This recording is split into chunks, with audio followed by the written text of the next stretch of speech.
New Year's Day. The one day of the year when the whole world feels like a fresh start. Champagne glasses are still sticky from the night before. Resolutions are being whispered into the new morning air. Families are waking up slow, warm, unhurried. But inside a room at the Forensic Mental Health Program facility in St. Peter, Minnesota, there was no fresh start. There was a body and a weapon that nobody would ever expect to find at the center of a murder investigation. An electric guitar. Let that sink in for a second. Not a shiv, not a makeshift weapon smuggled in from the outside world. An electric guitar. An instrument. Something that is supposed to represent creativity, expression, and healing. And on January 1st, 2024, it was used to bludgeon a 38-year-old man named Abdirashid Hussein to death, right inside what was supposed to be a controlled, supervised, therapeutic environment. So here's the question that should be burning in your mind right now. The same question that Hussein's family has been demanding answers to ever since that morning. How does something like this happen in a place specifically designed to prevent something like this from happening? That is exactly what we're going to unpack today. And I promise you, the deeper we go, the more disturbing this story becomes.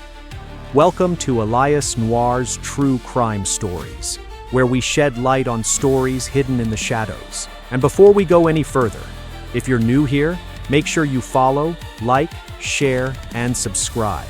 It genuinely helps this channel reach more people, and there is a lot more where this comes from. Now, before we go any further, let's make sure we understand where this happened, because the location is not just a backdrop, it is central to everything.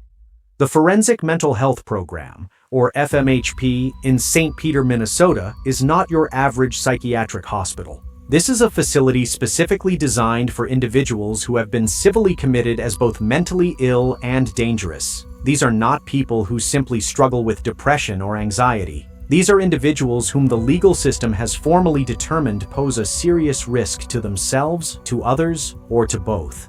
Think about what that means for a moment. This facility exists precisely because the people inside it have been assessed as high risk. The entire infrastructure, the staff, the policies, the room assignments, the daily routines, all of it is supposed to be structured around one core principle: keeping people safe. That was the promise. That was the mandate. And on New Year's Day 2024, that promise was shattered. Abdirashid Hussein was a patient inside that facility. His roommate was a man named Michael Otey. And in a shared room, the two men living in close quarters, Otey picked up an electric guitar and used it to beat Hussein to death.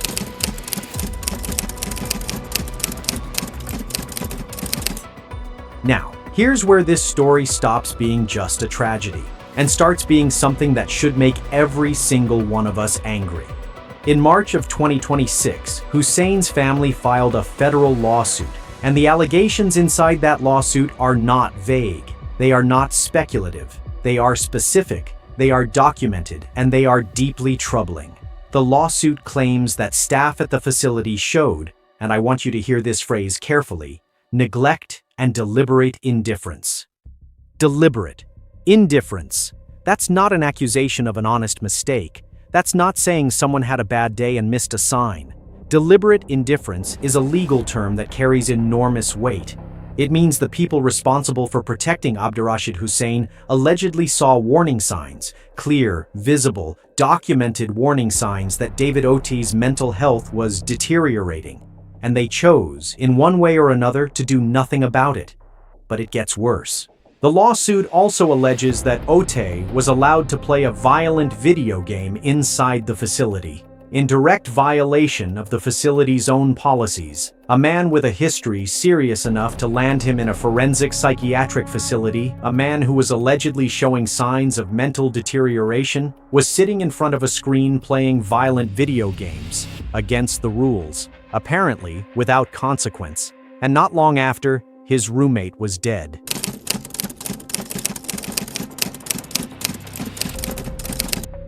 Now, I want to be clear about something. This video is not about rushing to conclusions. It is not about declaring guilt before due process plays out. What this is about is understanding. Understanding how a system failed. Understanding what the warning signs were. Understanding what policies existed, whether they were followed, and what happens when they're not. Because here's the uncomfortable truth about cases like this one. They are rarely the result of one single catastrophic failure. They are almost always the result of a chain of smaller failures. Decisions made or not made, signs seen or ignored, rules followed or quietly bent, that stack on top of each other until something irreversible happens. And in this case, the irreversible thing was the death of a human being. Abdirashid Hussein was 38 years old. He had a family. He had people who loved him. He was inside that facility because the system was supposed to be helping him. Instead, the lawsuit argues, the system failed him in the most fundamental way possible.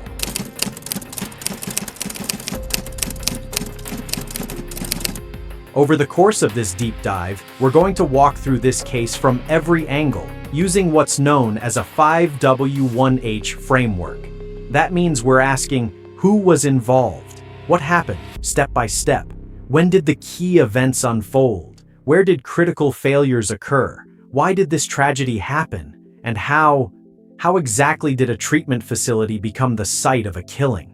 We'll trace the timeline all the way back to David Otey's initial civil commitment in 2018, 6 years before the murder, and we'll follow it forward through the police investigation, the legal proceedings, and the federal lawsuit filed in 2026. We'll examine the forensic mental health system in Minnesota, the tensions it was built on, the pressures it operates under, and the questions it has never fully answered about how to balance therapeutic progress with genuine safety.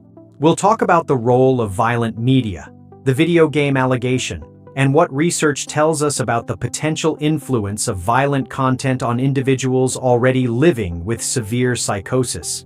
And we'll zoom out to look at the systemic implications of this case. Because this is not just about one facility, one staff shift, or one room assignment. This is about accountability. It is about the 14th Amendment, the constitutional right not to be harmed by the very institutions entrusted with your care. And it is about what it means when a state-run facility housing some of its most vulnerable citizens allegedly looks the other way. The morning of January 1st, 2024, started like any other day inside that facility, and then it didn't. By the time staff realized what had happened in that shared room, Abdirashid Hussein was already gone. But to truly understand how we got to that moment, we have to go back, way back. We have to understand who David Otey was, how he ended up in that facility, and what the years leading up to New Year's Day looked like. Because the story of what happened in that room didn't start on January 1st, 2024. It started long before that.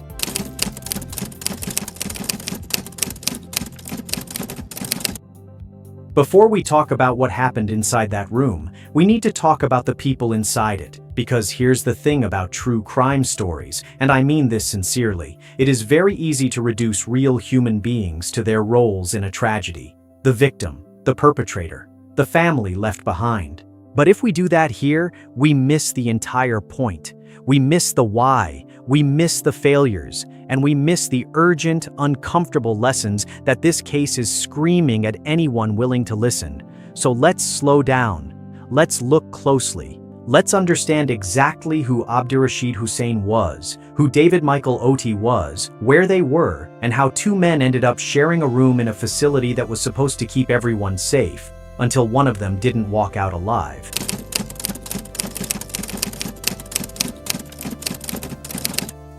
Abdirashid Hussein, known to his family by the name Abshir, was 38 years old when he died. He was a patient at the Forensic Mental Health Program in St. Peter, Minnesota.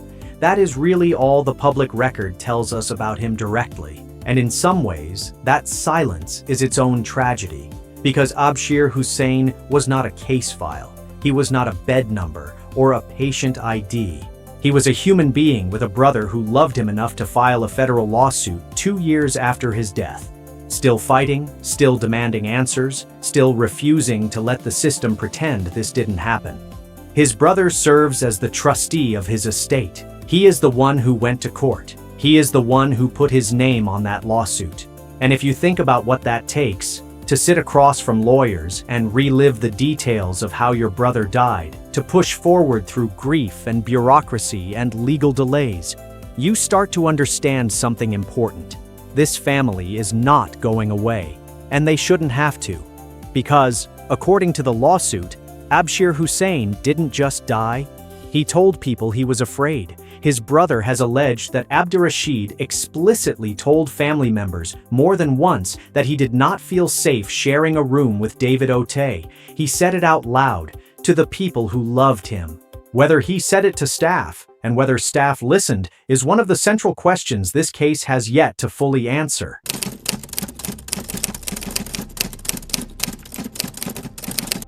Now, David Michael Otey. This is where the story gets complicated, as it always does when we're dealing with severe mental illness. Because Otey is not a cartoon villain. He is not someone who woke up one day and decided to become dangerous. He is a man with a long, documented, devastating history of severe psychiatric illness, a history that the system was supposed to be managing. Let's go back to 2018. 6 years before the murder of Abdirashid Hussein, David Otey was in the grip of a severe delusional episode. And during that episode, in a moment that no amount of clinical language can make less horrifying, he stabbed his own sister to death. His sister. Otey was charged in connection with that killing.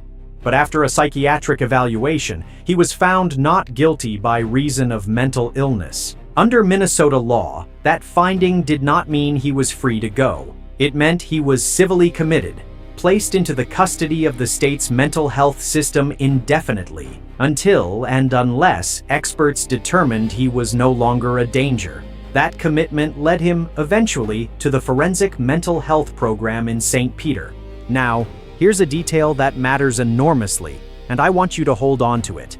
By 2022, 4 years into his commitment, Otey had apparently demonstrated enough progress that he was transferred to the facility's North Campus. And we're going to talk about what that means in a moment. But the key word right now is progress.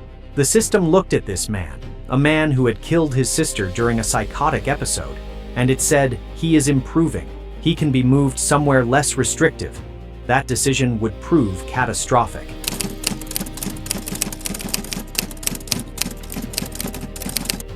Let's talk about where this happened.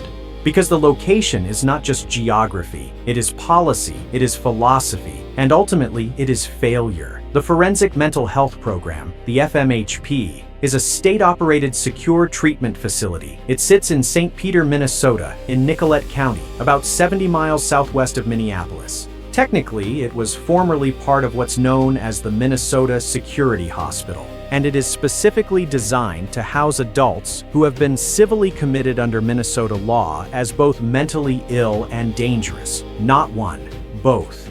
This is not a general psychiatric ward. This is not a crisis stabilization center. This is a facility for people who the courts have formally determined present a serious risk of harm. Now, within that facility, there are different levels, different campuses, and this is where things start to get complicated. The North Campus, where David Otey was housed and where Abdirashid Hussein was killed, is described as a less secure unit, a step-down environment. The idea behind it is genuinely well-intentioned. It is designed for patients who have shown some progress toward potential community reintegration. Patients on the North Campus have greater freedoms than those in maximum security areas.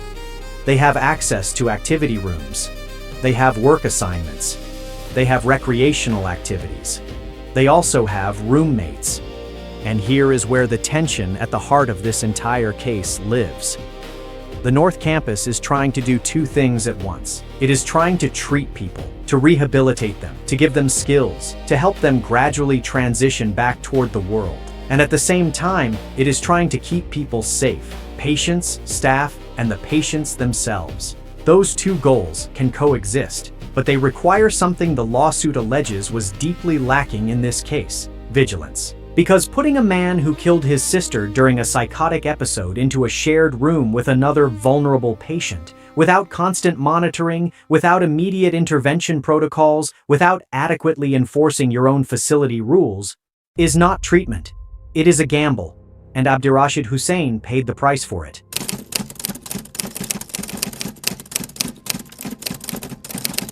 Now I need to tell you about the video game, because this is the detail that took this case from tragic to genuinely alarming. The facility had a policy, a written, formal policy. It banned what it called criminogenic-themed games, games that depict or promote violence and murder. The reasoning is exactly what you'd expect. For individuals already living with severe psychosis, for patients with documented histories of violent behavior, exposure to graphic violent content carries real risk. The facility knew this. They wrote it into their rules. The game in question was Assassin's Creed Valhalla.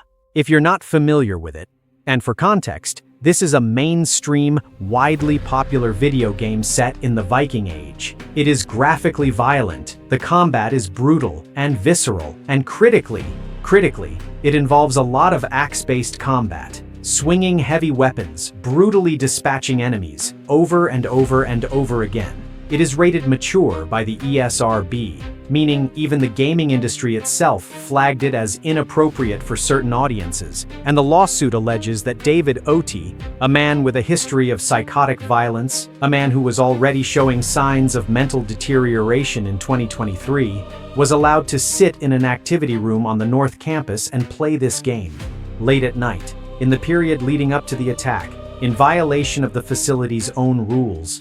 Nobody stopped him. And then, the attack happened. And a court-appointed psychologist later noted something that is genuinely chilling. The dynamics of the attack, the way Otey swung that electric guitar, mirrored the axe-like combat mechanics of the video game with disturbing precision. Was the video game the cause? That is a question that science, law, and testimony are still wrestling with. But here is what is not in dispute. The facility had a rule. The rule was there for a reason. The rule was allegedly broken, and a man is dead.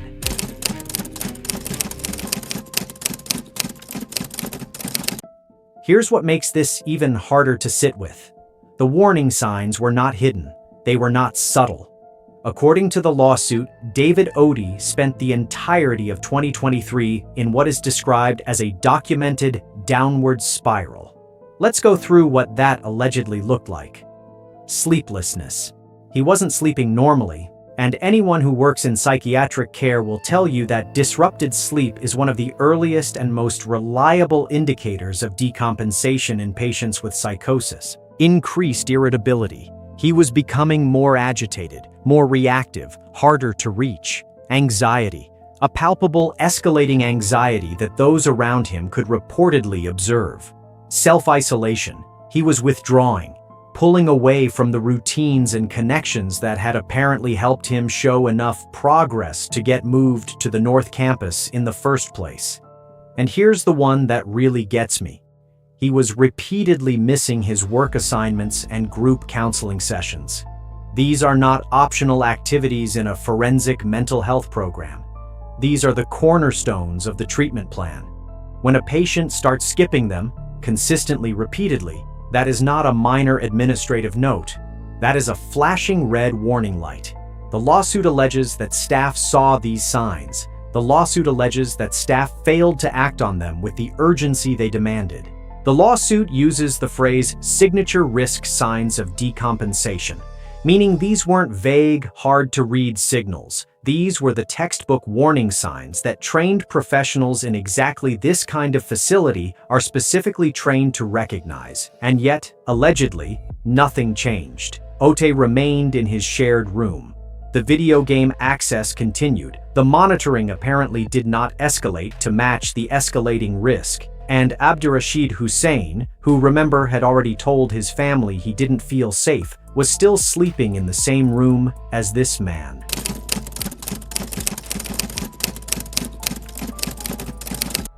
Late December 31st, 2023, crossing into the early hours of January 1st, 2024, New Year's Eve into New Year's Day. The exact sequence of events inside that shared room is still part of ongoing legal proceedings. What is known is what investigators found and what emerged from the subsequent inquiry. David Otey, in what appears to have been a severe psychotic episode, picked up an electric guitar and used it to beat his roommate, Abdirashid Hussein, to death. What makes the psychiatric dimension of this case so staggering is what Otey allegedly believed was happening. Reports indicate that Otey became disoriented afterward, that he was operating under the delusion that Hussein was immortal, that hitting him would somehow resolve his problems. Let that sit for a moment. This is not a man who planned a murder. This is a man who, by all available evidence, was in the grip of a profound psychotic break, disconnected from reality in a way that is as terrifying as it is heartbreaking. And the critical question, the one the lawsuit is demanding an answer to, is whether that psychotic break could have been caught earlier, whether it should have been caught earlier, whether the people responsible for monitoring David Otey saw it coming and failed to stop it. In June of 2024, a court made its ruling. Otey was found not guilty by reason of mental illness on the charges related to Hussein's death and an associated assault. He was not sent to prison. He remains indefinitely civilly committed, back inside the mental health system that failed to prevent the very act that led to this ruling. He is still there.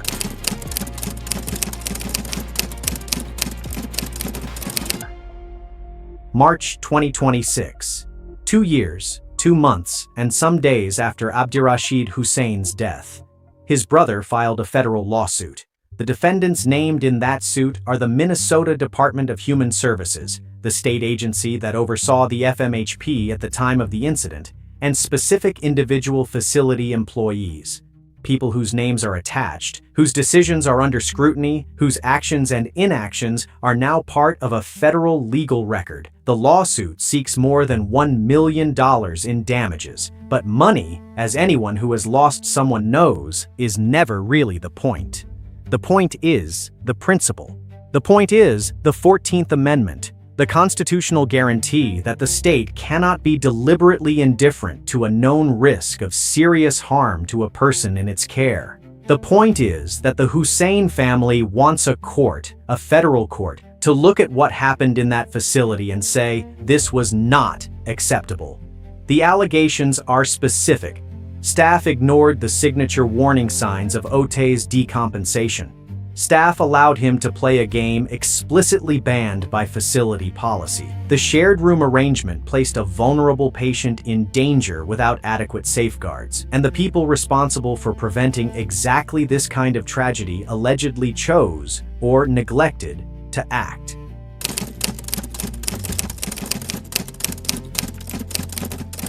I want to close this chapter by pulling the camera back, because it would be easy to look at this case and say, this is terrible, but it's one incident, one facility, one terrible night. But that framing lets too many people off the hook too easily. The questions this case raises are systemic. They apply not just to the FMHP in St. Peter, but to forensic mental health facilities across the country. Questions like, how do you safely assign roommates when every patient in the building has a documented history of dangerous behavior? How do you enforce media restriction policies in a less secure unit where patients have more freedom and staff have more ground to cover? How do you catch the early warning signs of decompensation before they become a crisis, especially when your caseloads are high, your staffing is stretched, and the signs can be easy to rationalize away? How do you protect the rights of patients to therapeutic progress while simultaneously ensuring the physical safety of every person inside those walls? And perhaps most pressingly, when the system fails, who is accountable? These are not easy questions. They don't have clean answers. But they are the questions that Abdirashid Hussein's family is forcing into a federal courtroom. And they are the questions that every state running a forensic mental health program should be losing sleep over right now. Because somewhere, in some facility, there may be another patient showing the same warning signs David Otey showed throughout 2023. The question is whether anyone is watching.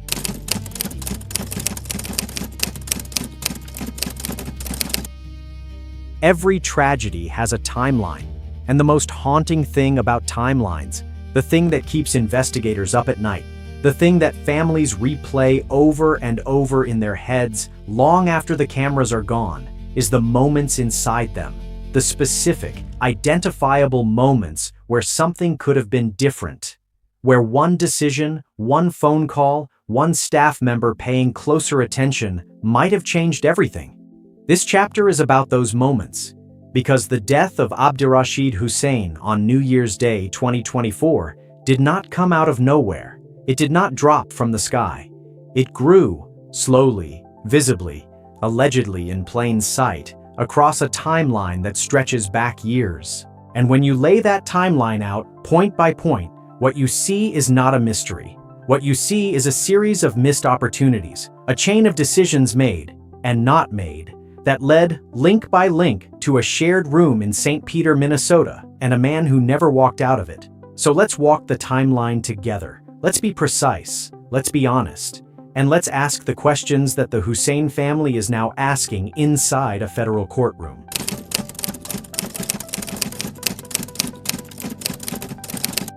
To understand January 1st, 2024, you have to go back to 2018. That was the year David Michael Otey killed his sister. During a delusional episode, a full psychotic break from reality, Otey stabbed her to death. The details of that attack are as horrifying as you'd expect, but what matters for our timeline is what happened after. Otey was charged, evaluated, and ultimately found not guilty by reason of mental illness. That verdict is not an acquittal. It is not freedom. What it means, under Minnesota law, is that the court recognized Otey could not be held criminally responsible for his actions in the way a mentally healthy person would be, because his illness had fundamentally severed his connection to reality at the moment of the crime. And so instead of prison, the court ordered something else: civil commitment, indefinite civil commitment, inside the state's forensic mental health system, for as long as the system determined he remained dangerous. So in 2018, David Otey entered a system that was now legally responsible for him, a system that was supposed to treat him, monitor him, and above all, keep everyone safe. Him, staff, and every other patient whose path would eventually cross his. That system lasted for 8 years. 8 years to manage what it knew about this man. 8 years to watch him, to monitor him, to catch the signs when things started going wrong.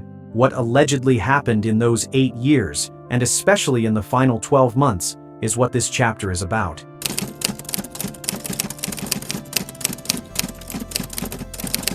Four years into his commitment, something shifted in how the system assessed David Otey. By 2022, staff and evaluators apparently concluded that Otey had made enough progress to warrant a transfer, not out of the facility, not even close, but to a different part of it, specifically to the North Campus, the less secure unit. The step-down environment is designed for patients who are showing signs of moving, eventually, gradually, toward potential community reintegration. Now, I want to be fair here. The concept behind a step-down unit is genuinely sound. Recovery is not a light switch. You don't go from a maximum security psychiatric ward to functioning independently in the community overnight. There needs to be a middle ground, a place where patients can practice having more freedom, more responsibility, more routine, under structured supervision. The North Campus was supposed to be that middle ground, but here is the tension that this case puts in neon lights. The North Campus also comes with fewer restrictions, more freedom of movement, access to activity rooms, recreational privileges, and, critically, shared living spaces. In a maximum security environment, constant proximity and monitoring can compensate for risk. In a step-down environment, the philosophy shifts. You are trusting patients with more independence. You are banking on the progress they've shown. You are, in a sense, easing up, intentionally, as part of the therapeutic model. That philosophy requires one thing above all else to work safely: vigilance. The staff has to be watching. The behavioral monitoring has to be sharp.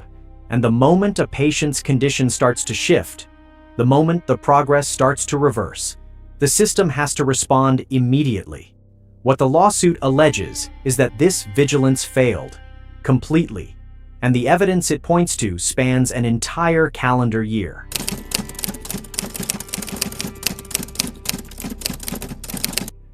Let's talk about 2023, the full year, because this is where the timeline becomes almost unbearable to read. Throughout 2023, David Otey was deteriorating, not slowly and invisibly, not in ways that required specialized expertise to detect. According to the lawsuit and related documents, Otey was exhibiting what clinicians call signature risk signs of decompensation, the clinical term for when a patient's mental health condition starts breaking down, when the stability they'd achieved starts unraveling. And these signs were documented. Let's go through them one by one because each one matters. Sleeplessness. Otey's sleep patterns became increasingly disrupted. This is not a minor quality of life issue in a psychiatric context. In patients with psychotic disorders, sleep disruption is one of the earliest, most reliable biological warning signals that something serious is happening. Clinicians are trained, specifically trained, to watch for it. When a patient in a forensic facility starts not sleeping, that is supposed to trigger a response. Increased irritability. Otey's demeanor changed. He became harder to reach, more reactive, more agitated. The easygoing, or at least manageable, version of him that had apparently impressed evaluators enough to warrant the North Campus transfer was becoming something different. Escalating anxiety. Observable, palpable anxiety. The kind that people around him could reportedly see. Not something hidden beneath the surface. Something visible. Self-isolation. He started pulling away. The social engagement. The participation in facility routines. It was shrinking. He was retreating into himself. And in a patient with his history, that withdrawal is not just a mood shift. It is a symptom, a warning. And then, the one that should have set off every alarm in that building. Repeatedly missing work assignments and group counseling sessions. I want to be very clear about why this matters so much. In a forensic mental health program, participation in structured activities, work assignments, group therapy, counseling sessions, is not optional enrichment. It is the spine of the treatment plan. It is how clinicians track progress. It is how staff stay connected to what is happening inside a patient's mind. And it is one of the most sensitive indicators available. Because when a patient who has been consistently participating suddenly starts disappearing from these activities, it almost always means something is wrong. Otey wasn't missing these sessions once or twice. The lawsuit describes a pattern, a consistent, escalating withdrawal from the very structures that were supposed to be keeping him anchored. And through all of this, through this entire documented year of deterioration, the lawsuit alleges that staff did not respond with the urgency the situation demanded. No escalation in monitoring, no reassessment of his housing arrangement, no intervention was robust enough to stop what was building. Meanwhile, in the same shared room, Abdirashid Hussein was growing more afraid. His brother has said it plainly. Abshir told his family he did not feel safe. He said the words out loud to the people closest to him. Whether those words ever reached the people responsible for his safety, and if they did, what was done about them, is at the core of what a federal court will now have to determine.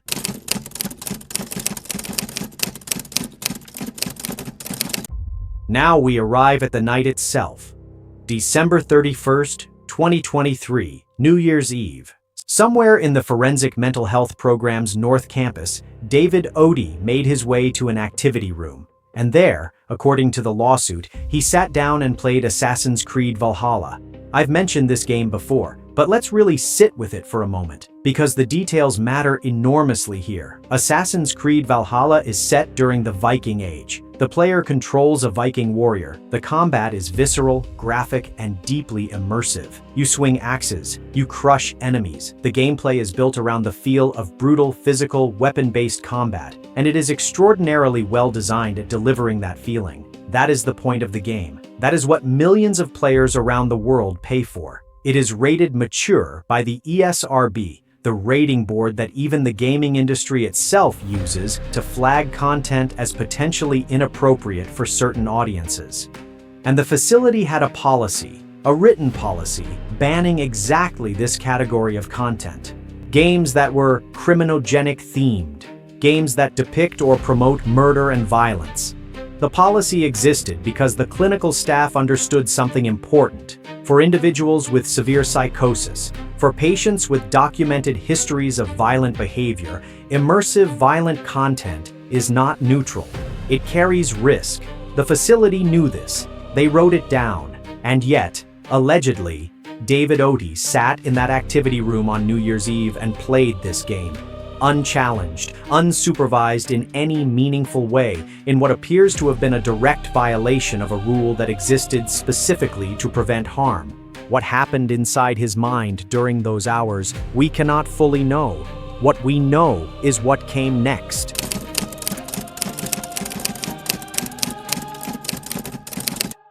Otey returned to the shared room, and then he picked up the electric guitar. What followed was an act of extreme violence, a brutal, sustained attack on a man who was, by all accounts, simply there. In the room he lived in the bed that was his, in the space that the state of Minnesota had told him was safe. A court-appointed psychologist later examined the nature of the attack and noted something that stops you cold when you first read it. The way Otey wielded that guitar, the mechanics of it, the swinging motion, the force and angle and rhythm of the blows, closely mirrored the axe combat mechanics of Assassin's Creed Valhalla. An electric guitar, swung like a Viking axe, by a man who had allegedly just spent hours playing a game built around exactly that motion. Now, causation is a complex thing. The lawsuit does not claim that the video game alone turned Otey violent. What it claims is something more nuanced and arguably more damning, that the game exacerbated his already deteriorating psychotic state. That for a man already in the grip of a decompensated psychosis, hours of immersive, graphic, axe-based violence may have blurred or collapsed the boundary between the virtual and the real in catastrophic ways. And there is something else. After the attack, Otey became disoriented. Reports indicate he genuinely believed in the grip of his delusion, that Abdirashid Hussein was immortal, that hitting him would resolve his problems, that the logic of the game, hit, overcome, resolve, had somehow become the logic of his reality. This is what severe, untreated, escalating psychosis looks like at its worst. This is what the facility was supposed to prevent. This is what the warning signs of 2023 were supposed to trigger a response to. They didn't. And then Otey did something else. After the attack, after Hussein was dead, he reportedly went to the staff and told them what he had done. And then he put a staff member in a chokehold. Think about the chaos of that scene. Staff responding to a disclosed killing, a violent altercation in the hallway, New Year's Day, barely hours old. And at the center of it all, a 38-year-old man named Abdirashid Hussein, who had told his family he was scared, was lying dead in the room he had shared with someone the system had failed to adequately monitor.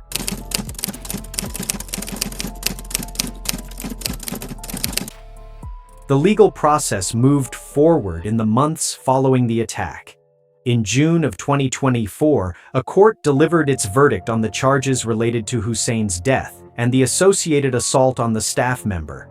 David Otey was found not guilty by reason of mental illness. Once again, the same finding as in 2018. He did not go to prison. He remained in civil commitment indefinitely, under the authority of the mental health system. The same framework, the same broad structure that had, the lawsuit alleges, already failed once to manage him adequately. He is still there today. And that reality raises a question that has no clean answer. What does accountability look like when the person who committed the act cannot, under the law and arguably under basic principles of justice, be held criminally responsible for it? If Otey is not the one to be punished, then who is? The Hussein family has an answer to that question.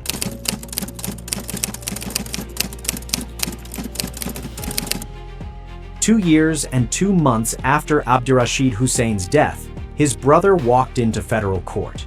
The lawsuit filed in March 2026 names the Minnesota Department of Human Services and specific individual facility employees as defendants.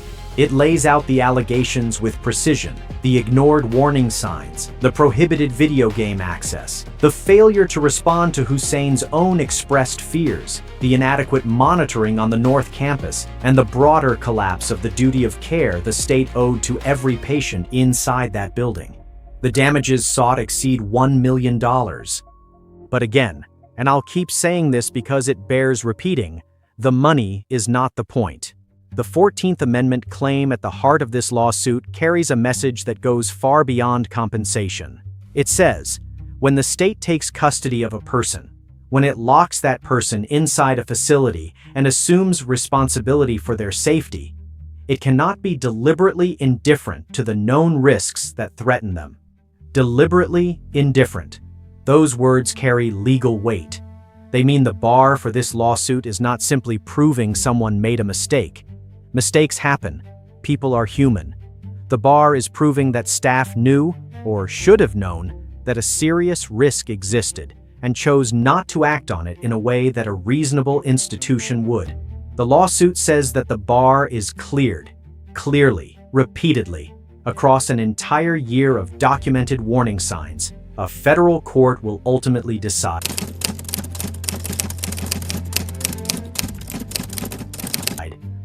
Let's zoom out once more and look at what this case has done, and what it continues to do to the people and systems it has touched. For Hussein's family, the grief is permanent. There is no verdict, no settlement, no amount of public attention that gives them back their brother, their son, their Abshir. What the lawsuit represents is something smaller than justice and larger than closure. It is documentation. It is the refusal to let the state write this off as an unfortunate incident. It is the insistence that someone, by name, on the record, be held responsible. For the other patients inside the FMHP and facilities like it across the country, this case is a mirror. It reflects something they live with every day. The reality that in a shared room environment housing high-risk individuals, their safety depends almost entirely on the vigilance of the people paid to protect them. And when that vigilance falters, when the monitoring slips, when the rules aren't enforced, when the warning signs are rationalized away, the consequences can be irreversible. For the staff who work in these facilities, the overwhelming majority of whom are doing a genuinely difficult, genuinely important job under genuinely difficult conditions, this case is also a warning, because it demonstrates what can happen when systems don't support them adequately, when caseloads are too high, when protocols aren't clear, when the pressure to maintain a therapeutic environment overrides the equally important pressure to maintain a safe one. And for the broader mental health community, for advocates, researchers, policymakers, and legislators, this case is a call to action. The questions it raises are not new. Forensic mental health facilities have always wrestled with the tension between treatment and security. But the specificity of this case, the documented warnings, the policy violations, the game, the guitar, the dead man who said he was scared, gives those old questions a new urgency. Here is what the timeline of this case tells us, stripped of all legal language and clinical jargon. A man with a violent history showed for an entire year the textbook signs that he was becoming dangerous again. A man in the same room said, out loud to his family, that he was afraid. A facility had a rule designed to reduce risk for people exactly like Otey, and that rule was allegedly not enforced. And on New Year's Day 2024, the worst possible outcome became the actual outcome. The timeline is not complicated. It is heartbreaking in its clarity, which means the question we have to carry into the final chapter of this story is not how this happened. That part we can see. The question is, what do we do about it? What systemic changes does a case like this demand? What does accountability actually look like? For a state agency, for individual employees, for a legal framework that governs hundreds of facilities just like this one? That is where we're going next.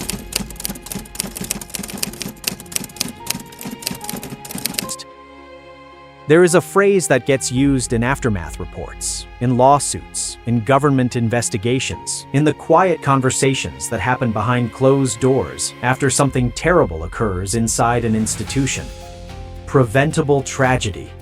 2 words. Simple, clinical, almost sanitized, as if labeling something preventable somehow softens the weight of the fact that it wasn't prevented. As if putting that phrase in a document makes the outcome more bearable, more comprehensible, more contained. But here is what preventable actually means when you strip away the bureaucratic language and hold it up to the light. It means someone didn't have to die. It means the chain of events that ended Abdirashid Hussein's life on New Year's Day 2024 did not have to end that way. It means there were moments, specific, identifiable, documented moments, where a different choice, a different action, a different level of attention could have broken that chain. And it means the people and systems responsible for making those choices allegedly did not make them. That is what we are sitting with in this final chapter. Not just the story of what happened, but what does it mean? What it demands of us? What the death of a 38-year-old man inside a facility that was supposed to protect him is asking loudly, urgently, of every forensic mental health program in this country. Because if we walk away from this case having only understood what happened, we have missed the entire point. The point is what we do next.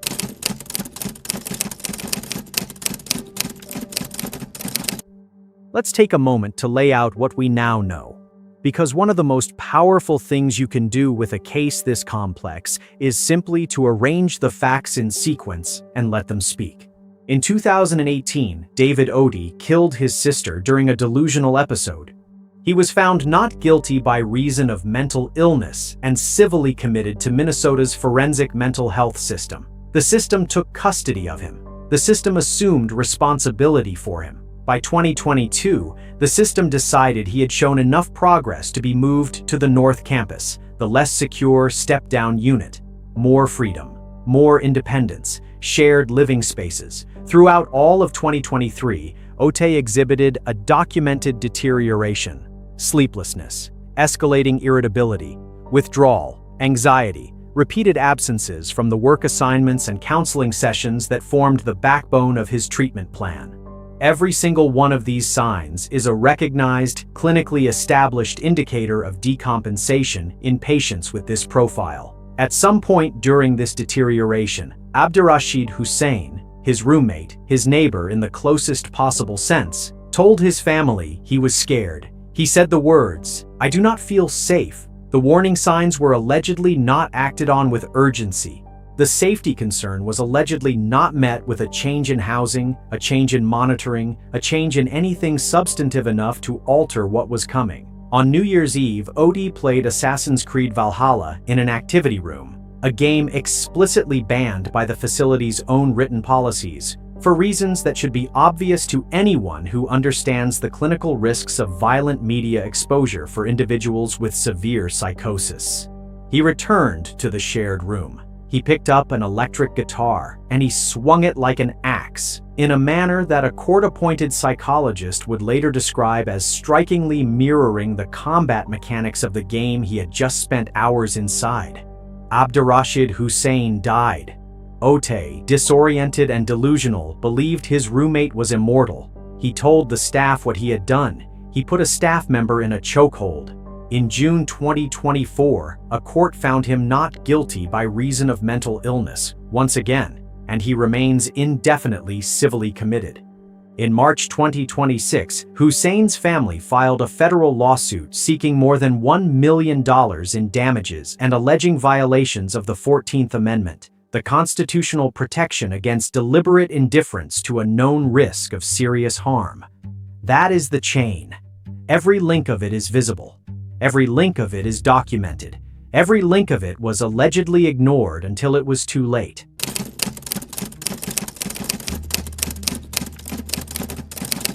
So what are the actual findings here? What does this case, examined in full, tell us? The first finding is this: behavioral warning signs were present, documented, and allegedly disregarded. This is not speculation. Otey's deterioration throughout 2023 is not a matter of hindsight interpretation. These were real-time, observable, clinical indicators, the kind that trained mental health professionals in exactly this type of facility are specifically educated to recognize and respond to. The lawsuit calls them signature risk signs. That language is deliberate. It means these were not ambiguous, hard-to-read signals. These were the textbook indicators of a man with a violent psychotic history becoming dangerous again. If any one of these signs had triggered an appropriate escalation in care, a reassessment, a housing change, an increase in monitoring, a medication review, the trajectory might have been different. Might have been. We can't know for certain, but the opportunity existed, multiple times, over 12 months. And the second finding follows directly from the first. The system's own rules existed to prevent this, and they were allegedly not enforced. The policy banning criminogenic-themed games was not a vague guideline. It was a specific written rule grounded in clinical reasoning. The facility knew, because clinicians know, that immersive violent content carries unique risks for individuals with the profile of patients in their care. They wrote that knowledge into policy. And then, allegedly, they did not enforce it when it mattered most. That is not a small failure. That is not a paperwork oversight. That is a facility failing to apply its own clinical wisdom to protect the people in its care. The third finding is perhaps the most personal. A victim expressed fear, and that fear was allegedly not taken seriously. Abdirashid Hussein told his family he did not feel safe. That is a statement that carries enormous weight and enormous obligation. When a patient in a forensic mental health facility says to someone, in any form, "I am afraid of the person I share a room with," that is not a comment to be filed away. That is a safety concern demanding immediate, documented, formal response. Whether it was communicated to staff, whether staff knew and chose not to act, or whether the communication channels between patient, family, and facility simply failed, all of that is for a federal court to determine. But the outcome of that failure is not in dispute. He was right to be afraid.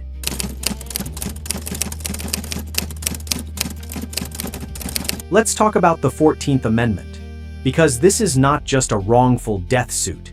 This is a constitutional claim, and understanding why that matters requires us to think carefully about what the government owes to the people in its custody.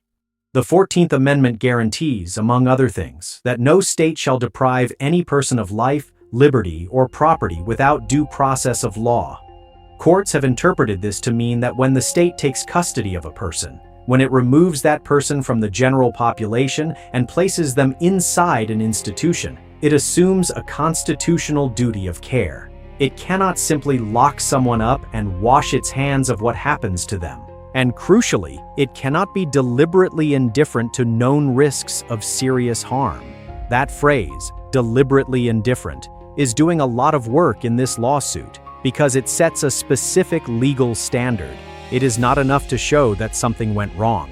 The Hussein family's legal team must demonstrate that the defendants, the Minnesota Department of Human Services, and the individual employees named in the suit knew there was a serious risk of harm to Abdirashid Hussein and responded to that knowledge in a way that was constitutionally inadequate. The lawsuit's argument, laid out in its filings, is that this standard is met clearly, repeatedly, across a documented timeline that is, frankly, difficult to read without reaching exactly that conclusion. Whether a federal court agrees is a question that is still open. Legal proceedings are complex, standards of proof are demanding, and institutional defendants have legal teams of their own. But the significance of this lawsuit extends far beyond whether it succeeds or fails in court, because it has already done something irreversible. It has put the specific details of this case, the names, the dates, the warning signs, the video game, the guitar, into a public federal record. It has forced the Minnesota Department of Human Services to respond, formally and officially, to allegations about what happened inside one of its facilities on New Year's Day 2024. It has created a documented account that researchers, legislators, advocates, and journalists can examine and build from. The truth of this case is now on the record, and that matters.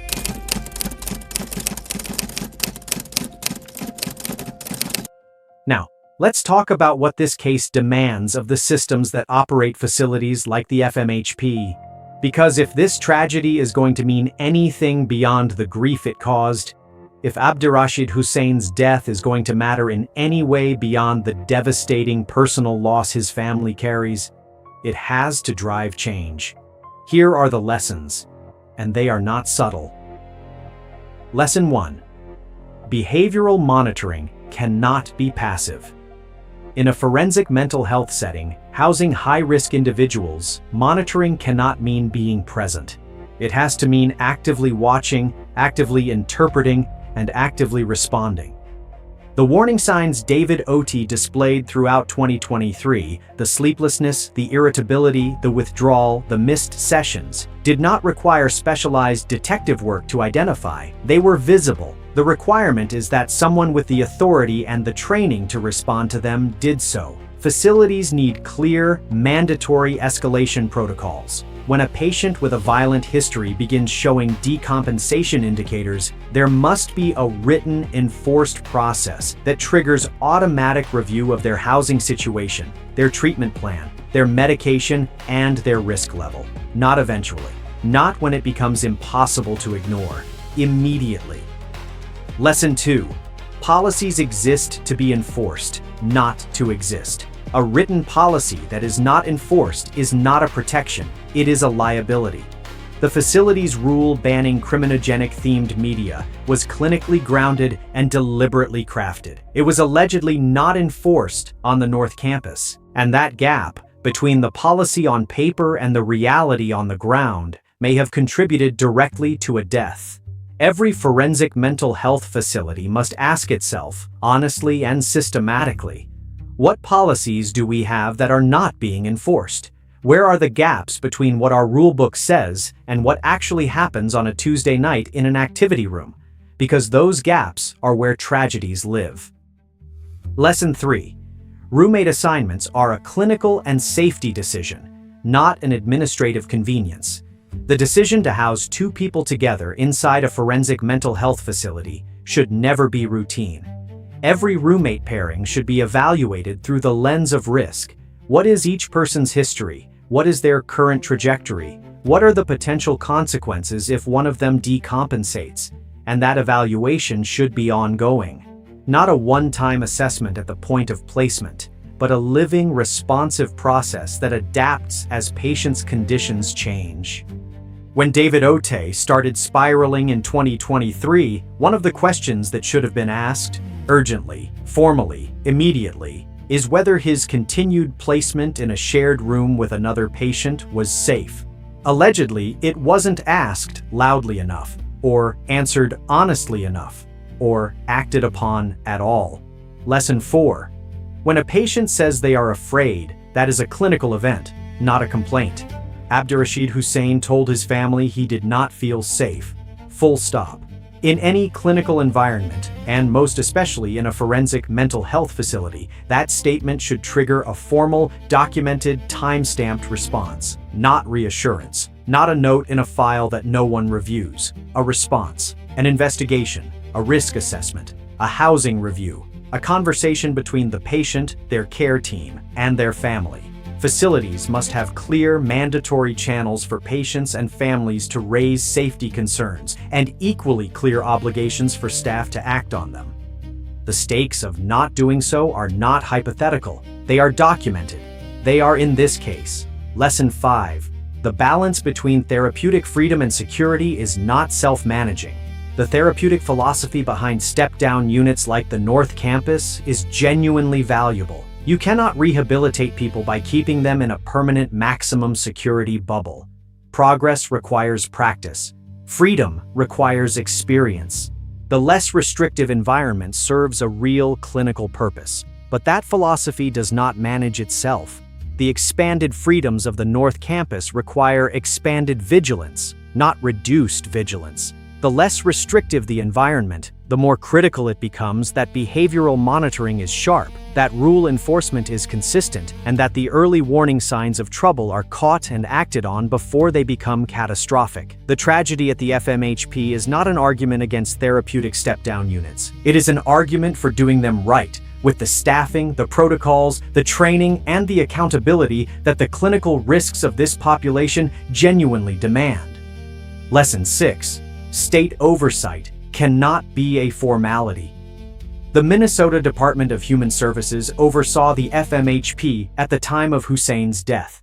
Since then, oversight responsibilities have shifted, transitions that are themselves worth examining closely. But regardless of which agency holds the oversight mandate, the core obligation is the same: genuine, substantive, ongoing supervision of facilities that house some of the state's most vulnerable and most dangerous individuals. That means regular, unannounced reviews.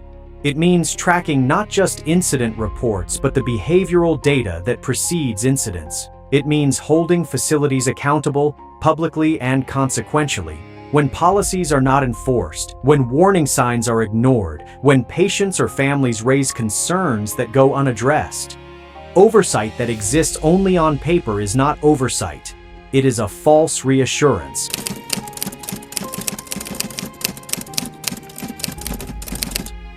Before we close, I want to do something that policy discussions sometimes forget to do. I want to come back to Abdirashid Hussein. Not the case, not the lawsuit, not the 14th Amendment, not the policy framework. Him. He was 38 years old. He had a brother who loved him enough to spend 2 years navigating federal courts to demand justice on his behalf. He was a patient in a facility that was supposed to be helping him, supposed to be part of his story, not the end of it. He was afraid. He said so. And no one, allegedly, gave that fear the weight it deserved. He deserved better. He deserved the protection the facility was built to provide. He deserved to be heard when he said he was scared. He deserved to wake up on New Year's Day 2024. The reforms this case demands, the monitoring protocols, the policy enforcement, the roommate vetting, the staff training, the oversight accountability, they are not abstract bureaucratic improvements. They are the things that might have kept Abdirashid Hussein alive. And somewhere, in a facility like the FMHP, in a shared room in a step-down unit, in a bed in a less restrictive environment, there is another patient right now, maybe showing early signs that the staff is rationalizing away, maybe telling a family member quietly that something feels wrong, maybe sharing a room with someone whose condition is quietly, visibly, and documentably deteriorating. This case is the answer to the question of what happens when those signs are ignored. It should not take another death to make us take that answer seriously.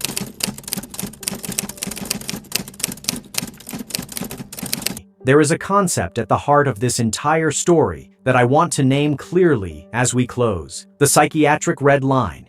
It is the boundary. The line that must be drawn and held between therapeutic progress and deadly risk. Between the freedoms that support recovery and the vigilance that prevents catastrophe.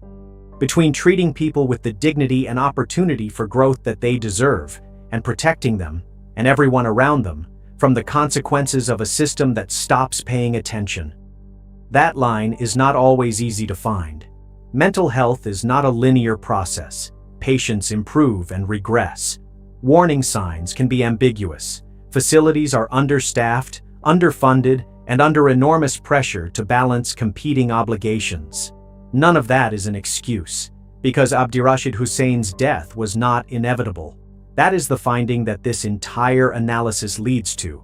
It was not a random, unforeseeable act of violence that emerged from nowhere. It was, according to the lawsuit, according to the timeline, according to the documented warning signs that accumulated across an entire year, a preventable tragedy, one that required, to occur, a series of institutional failures that should not have happened in a facility specifically designed to prevent exactly this outcome. The psychiatric red line was allegedly moved, or blurred, or simply not enforced with the rigor this population demands. and a man died on the wrong side of it. Minnesota's forensic mental health system, and every system like it across this country, must now answer a direct question. Where is your red line? How clearly is it drawn? How consistently is it enforced? And what happens when someone or something starts approaching it? The answers to those questions are not just clinical, they are moral, they are constitutional. And for the Hussein family, waiting for a federal court to weigh in, still grieving, still pushing, still refusing to let this be quietly forgotten, they are deeply, painfully personal. Abdirashid Hussein deserved better. So does the next patient whose name we don't yet know. The one who is, right now, depending on the system to keep that line where it belongs. This case is a warning. Let's make sure the right people are listening.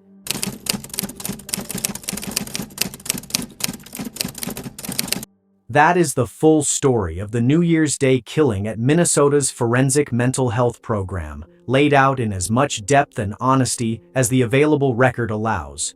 What you do with it matters. If you work in mental health, in any capacity, carry these lessons with you.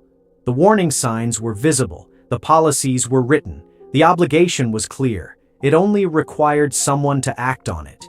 If you are a policymaker, an advocate, or someone with the power to shape how these facilities operate, this case is your brief. The gaps it exposes are not unique to Minnesota. They exist wherever step-down units house high-risk patients without adequate monitoring, wherever media policies exist on paper but not in practice, wherever safety concerns raised by patients and families disappear into institutional silence. And if you are simply someone who watched this story unfold and feels the weight of it, that response is exactly right. That weight is appropriate, because the alternative, treating this as just another case, just another incident, just another tragic outcome of an imperfect system, is exactly the attitude that allows these tragedies to keep happening. Abdirashid Hussein's name deserves to mean something beyond his death. Let it mean reform. Let it mean accountability. Let it mean that we looked honestly at what went wrong and we committed to making it right. That is the least and the most that we can do. If this story made you think differently about people, about systems, about the thin line between who someone appears to be and who they actually are, then share it with someone who needs to hear it. Not for the shock, for the conversation it starts. Subscribe if you want to keep going deeper. New cases, real psychology, no easy answers. And drop a comment below. I read everyone. What part of this story stayed with you?